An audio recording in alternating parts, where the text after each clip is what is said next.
大家好，我是魔法创作室，欢迎大家收看我的视频。百洁布是我们日常生活里不可缺少的一种用品，家里清洗东西很常都会用到它。其实百洁布不仅仅可以用来当做清洗东西的工具而已，它其实还有很多不为人知的小妙用，很多人都不知道。今天小编这里就和大家分享百洁布的几个小妙用。大家肯定都没想到，百洁布居然还可以这样用啊！大家一定要学起来。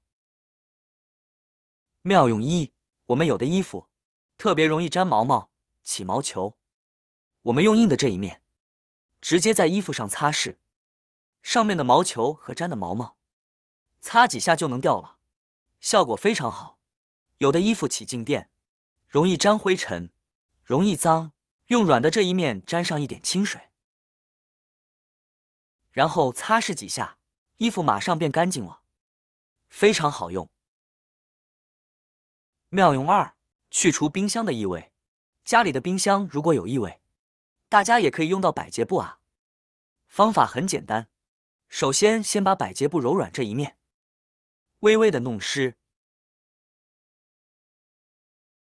然后打一点小苏打撒在百洁布上，然后把它放入冰箱里就可以了。这样做就可以利用小苏打去除异味的作用，去除冰箱里的异味啊。妙用三：经常用电脑的人，因为长时间拿着鼠标，手掌的这个位置会疼，时间久了还会起老茧，这个就是电脑职业病。可以拿一块百洁布垫在手腕这里，这样长时间使用电脑也不怕伤到手了，而且非常舒服。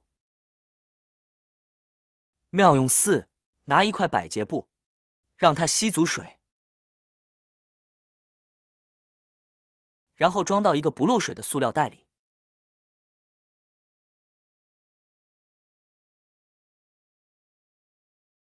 把它放到冰箱，冻成冰块。这样我们出门游玩的时候，可以带上它，用来降暑去温，跟饮料放在一起，还能起到冷藏的作用。冰化成水之后，我们还可以用它来清洗物品，非常好用。妙用五：养花。家里有养花的朋友们，如果大家懒惰，天天浇水，也可以用到百洁布啊。方法很简单，首先把百洁布直接泡入水里，然后呢，把它直接放入花盆里就可以了。这样做，百洁布就可以提供水分给植物了，好几天都不必浇水，植物也有水分可以用。几天后，大家也可以直接把水浇在这个百洁布上，效果也是一样的啊。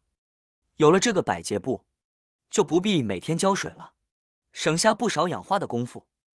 今天这里和大家分享的这些百洁布的小妙招，大家学会了吗？是不是很简单很好用呢？希望大家都学会了哦。家里有百洁布，可以让我们的生活轻松不少哦。大家赶快试试看吧。好啦，今天的视频内容呢就分享完了。喜欢我的视频的朋友们，记得点赞、转发、分享哦。希望可以帮助到更多的朋友。或许你有更多更实用的小技巧，欢迎评论区留言分享哦。点击我的视频头像，还可以观看更多的生活技巧。每天呢都会分享不同的精彩视频，别忘了关注我哟。感谢您的支持，我们下期再见了。